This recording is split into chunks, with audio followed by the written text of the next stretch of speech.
and welcome to the Sex State of the Nation. I'm Dr. Nalane. And I'm Namtika. And together we are your curators and hosts for this podcast series. Yes, so please remember to find us on social media. On Facebook, we are Sex State of the Nation. On Twitter, we are at PodSexEd, and we also have hashtag, which is PodSexEd and hashtag SexState. And you can send us questions or points of discussions on Gmail as well. It's PodSexEd@gmail.com. Yeah. So today, I don't even know. I know. I don't even know, but I know. Heavy hearts, hey? It's intense, eh? So, this week in February, we're celebrating the 20th anniversary of the Choice of Termination of Pregnancy Act, which is commonly known as the CTOP Act. Mm-hmm. And basically what that is, it goes beyond just giving women or people the reproductive health rights to have an abortion. It's an act that specifically gives guidelines and conditions who and what and where and when and how this process, this medical procedure can take place. And it's not common, Tika. I don't know if you know that you have an act and that it's governs it's a medical procedure. Yes, and it's what I like about the CTOPA as a woman, is the fact that it's a very liberal act. The South African one specifically, because it's very, very few countries who actually have liberal laws on abortion, which is I think another thing that we need to mention. The termination of pregnancy is abortion. But here's my crux of the issue. The fact that we even have a law, an act that specifically guarantees the right of a person to have a medical procedure. Yes. Like that alone for me is actually part of the problem. But in the world that we live in, where women's rights are the first to get eroded, women's rights and bodies are basically weapons policed in war. Literally, women are raped in war, where our bodies and our rights to reproductive health care is like the ping pong ball, depending on they're part of trade who's games. in power. They are literally part of trade games. Not the penis, by the way. Not ejaculation. Not vasectomy. Not pills Viagra. Nothing like that becomes a ping pong. But it's always about the woman's body. Of course. And I think it's important, Tika, just for context. Why is it important for us to commemorate this 20th anniversary?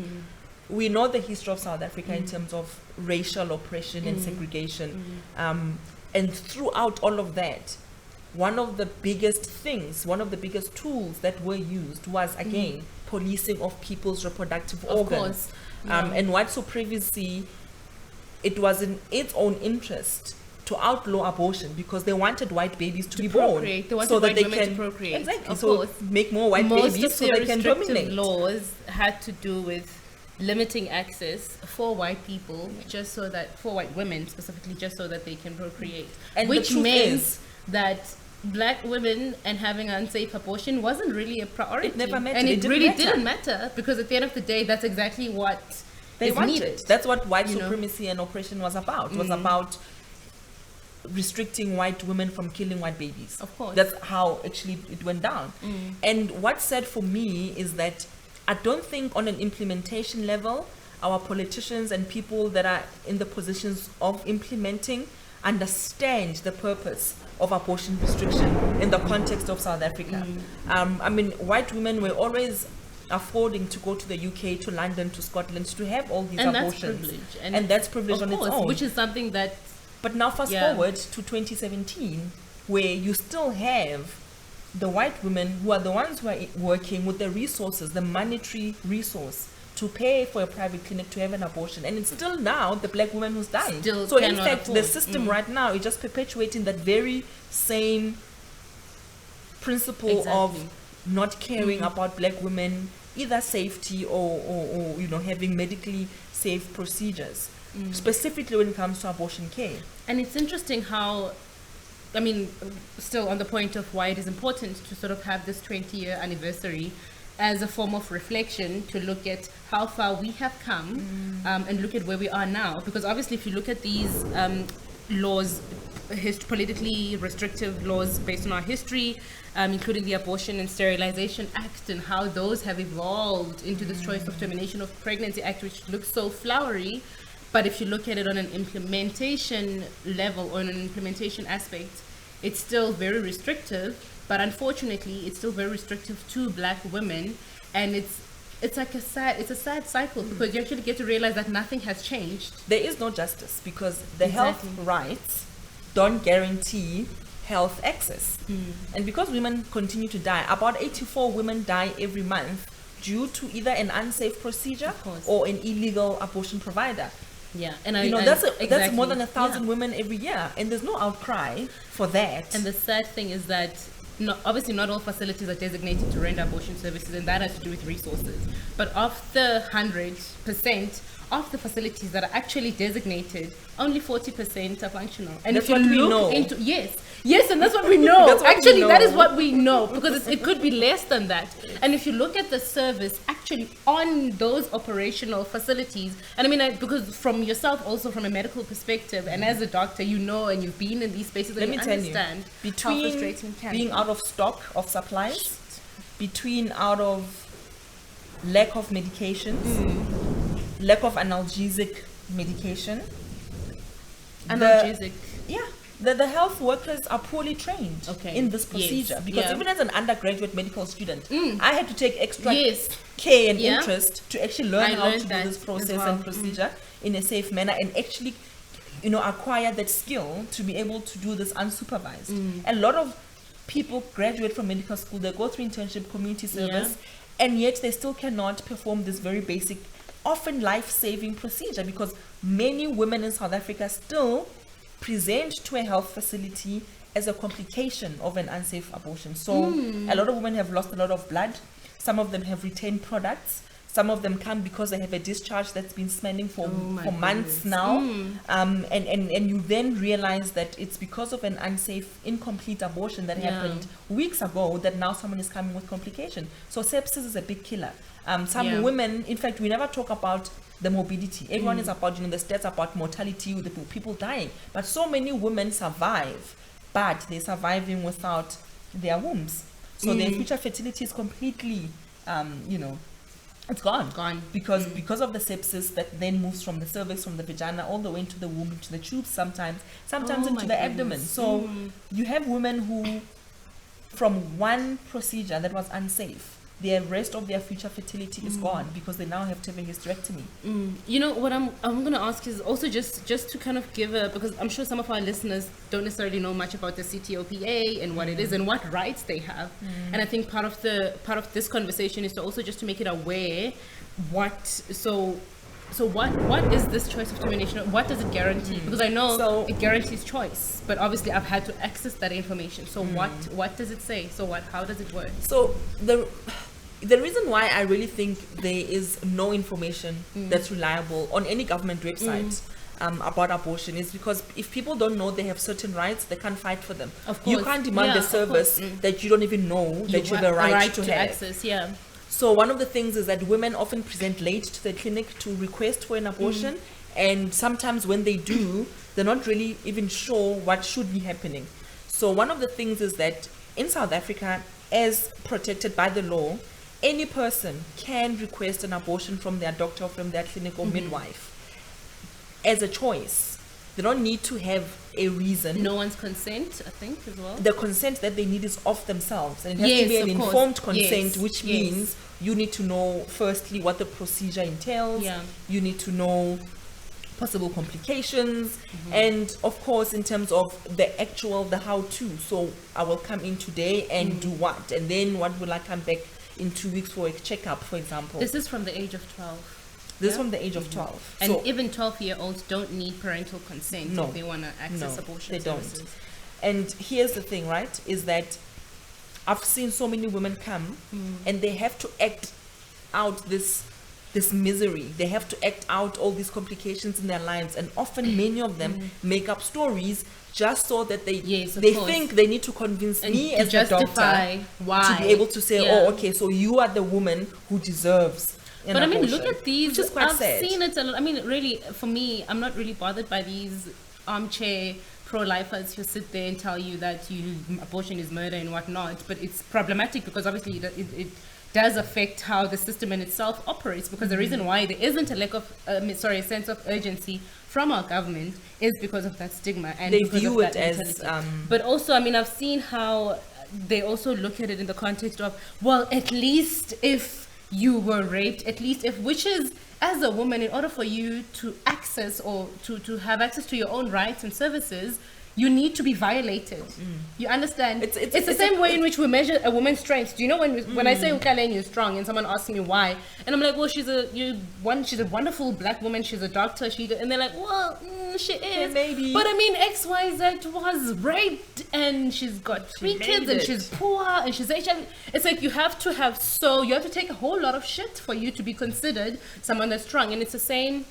And it's the same thing in terms of abortion as well. You have to have been violated. And it's so you have wrong. to go through that procedure after having gone through to correct a violation. Exactly. And it's wrong because we make women absolutely wrong. We then make women then after a procedure which they find it's a relief because a lot of them know that number one, they cannot afford to have a child. People's circumstances change. People think they want a child and actually they don't want are not considered. But let me tell you the biggest reason.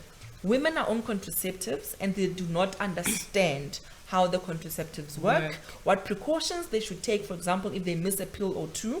They don't know, for example, that if you're ovulating or during a menstruation, your chances of falling pregnant is still high. So people are having sex on their periods thinking it's safe. And therefore, there are a whole range of women who are having abortions. And it's not just a poor black person thing.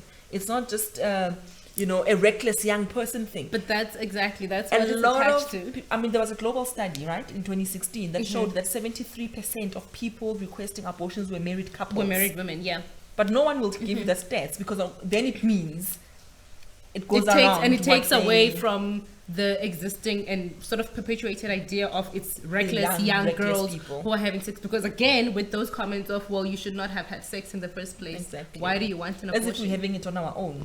No one ever asked, why are women feeling so under pressure and cannot cope. And now in the same week, in the last 2 weeks, I've been talking about this and tweeting about it, about the restrictions of funders who unfortunately have a big say on what health programs specifically around women's health issues in South Africa, what agendas are on the table. And one of those, of course, we know is US funding. And as we've seen with the global gag rule, how the current US president has elevated that issue on an international level. Mind you, when we used to speak about this, I mean, we, with my other colleagues in the space, people used to sort of think, conspiracy theorists. As in this. But now that it's now being reinstated by the current Republican president and elevated to an international platform, suddenly everybody understands what it is that we've been trying to battle on the inside. And perhaps now maybe it's a good thing that the world can then be galvanized and sort of resuscitated in terms of this is serious stuff. You cannot just tell countries that by virtue of us giving you money to tar a road, now we can tell the women in your country what rights they should have. And I mean, my question is, why as a country, why as a government have we allowed this to happen in the first place? And this is not the first time, right? Of course. Every time there's been a Republican president, the global gag rule is reinstated. And I mean, just to sort of also just drop of information to say that the global gag rule is basically a rule that says whatever organization gets US state funding should not mention or do any work in relation to abortion, whether in private or in government. So if you're getting money from the US state, can I tell you something? You shouldn't. That's good. You're sitting, so it won't shock you too much. So I rewrote a booklet, right? Oh my gosh. For an NGO, and this NGO gets money from USAID. Do you know that booklet this very week has been stopped in terms of distribution, and they are going to reprint without that part where I mentioned that abortion remains an option for people who are pregnant and don't want to be pregnant anymore. And what's interesting is that even when you visit all these little online media platforms that the Department of Health has, so they have this thing that's called BeWise. It's a mobile app. Which is really, it's not comprehensive at all, and it's supposed to be. And when you go there, there's nothing on abortion. No, if you put the word in, you get zero results. Of course. Yes, but I've also looked through, and when they're asking you if you're pregnant and you need to look at your options when you're there's nothing on abortion. Yeah, but that and now... it's now we know why. So we not no more the conspiracy theorists. It's now evident for everybody to see for themselves. And now the question is, what now?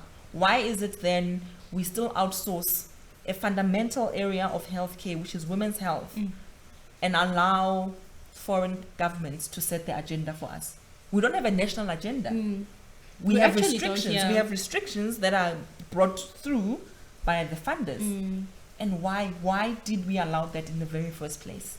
It's also in the conversations that we are having. I mean, if you look at the Minister of Health as well, and the kind of remarks that he himself makes about women that are having, particularly because obviously, as per assumptions, it is red-faced young women who are having abortions. On the 28th of September last year, the Department of Health, the 28th of September marks World Safe Abortion Day, right? And obviously one would expect a country like South Africa with a liberal law on abortion to say something about that. Not just one thing, to actually have a thread on that. No, but they were tweeting about rabies. But they were talking about rabies, World Rabies Day. And then we call them out, right? You're not saying anything on abortion. And what do they talk about? Do not use abortion as contraception. How does that even work? Yeah. That's the problem, though, is that even the information, it's not enough for us to say we're giving information. We then need to look at what information are we giving out? Are we perpetuating myths? Because even that has been shown that it is false. I mean, by definition, abortion cannot be contraception. Exactly, but that's what I'm saying. You need it because the contraception didn't work. So my question is, how do you use contraception to terminate? How does it even? I mean, how do you use abortion as something that you use to prevent a pregnancy? Because abortion happens when a pregnancy has already occurred. So I'm just. But that's the point, of those things. Is that we're not taking this seriously. We are not taking it seriously enough as a country.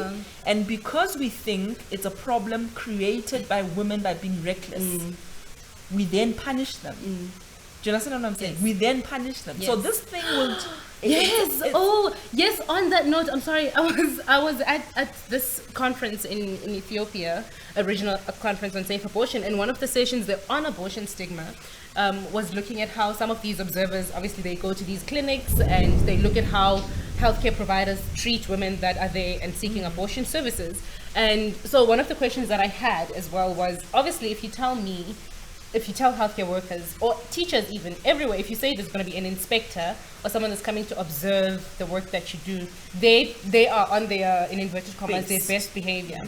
But she said actually, but the argument to that as well could be that even what they think is their best behavior is not, because they actually allow women to withhold pain.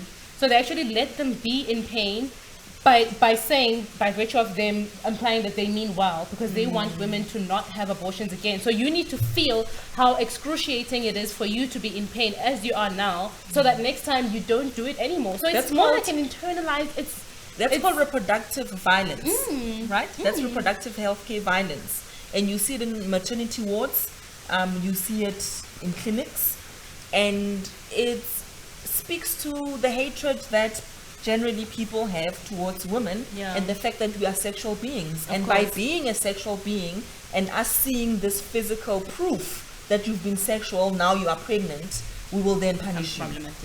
And that's why young people in South Africa, that especially that I've come in contact with, are more fearful of being pregnant than being HIV positive. Of course. Because you can't see the HIV, but you can see that they've been having sex because now they are pregnant. But that's why also one of the reasons, I mean, one of the listed reasons, gosh, not from me, as reasons as to why young women are falling pregnant early, why they're getting infected, and why they're having abortions is early sexual debut. And that, for me, can also be problematic, because also by measuring, is it me falling pregnant because I had sex early, whatever that means, or is it me becoming pregnant because I had sex without having comprehensive education and information as to how my sex can be to answer that, right? And also is to say, the people keep asking, why are women having sex with older men? Why are women having sex earlier? Funny enough, they were having sex early too. But of course, they were having sex with older people. So it's not a big whole, research and also question. The definition of this sexual debut being early, who also sets that benchmark? What's the baseline? What is the exactly?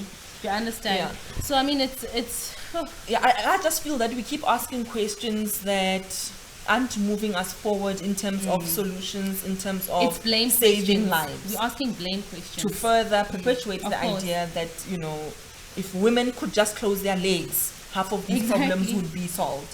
When you take into consideration how much violence and sexual violence and rape happens in South Africa, many of those women unfortunately are victims of rape.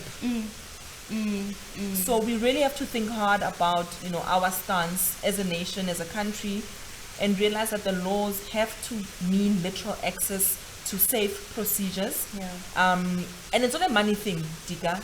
You'll have women with the money and the tertiary education and the degrees, right? And all the fancy things that we judge as being progressive and young and you know, and empowered. Those women are still falling victims to illegal abortion providers. Why? Because they don't have the information that in fact this service is number one legal, and number two, where do I go? Actually, it should be available to, because they don't know. You can't say that it's legal, but where do I go? But they don't even know that. Exactly. So they don't know that it's legal. They don't know where to go. They don't know what to expect when they get there. And the stigma and the shame that they are already judging themselves. Of course, so it's going to be even harder. Stigma. It's going to be even harder. So we need to give women accurate information. We need to stop perpetuating the myths, you know, around complications and what abortion causes and what it doesn't cause, and really get down to doing the basics well. Because we have up to 84 women dying every single month. Hey, that's intense. But it's not a thing. It's not urgent. It's not a. It's just again, you know, who pays the piper calls the tune. Exactly. And that's the thing, is that if we continue to then have women's healthcare funded by foreign countries, which we then allow to dictate to us the terms of how we value our women in this country, we are never gonna stop the cycle. So I think moving forward, it is good to stop and reflect, and you know, like we said in the beginning, this year is the 20th anniversary of this progressive law, and I would like, you know, to have that dialogue between all the policy makers, the implementers, women in parliament, and women on the ground, you know, civil society women. Let's all speak and really map out an agenda that is for women and for us thriving, because it doesn't help to have the promise of economic freedom and all of this, and yet we're not there to actually then, you know, because benefit from that. Sometimes even these promises of economic freedom, they're very abstract and they're not necessarily direct as to what do we need, what are the implementation strategies for that as well. So yeah, I mean that was very interesting, and I mean I've actually learned quite a lot even from you in this conversation. It's an emotional topic. Yes, right? Of course, because at some point I was just like, you know what, I'm done. I'm just gonna drop mic. We're not gonna drop the mic. Away. This issue, we will continue to bring the issue of safe procedures to the fore. Please follow our conversation on Facebook and like our page, Sex State of the Nation. Follow us on Twitter at PodSexEd, at Dr. Nalane, and at NomTK. Yeah. Okay. This is it. Yeah. See you next time. Bye.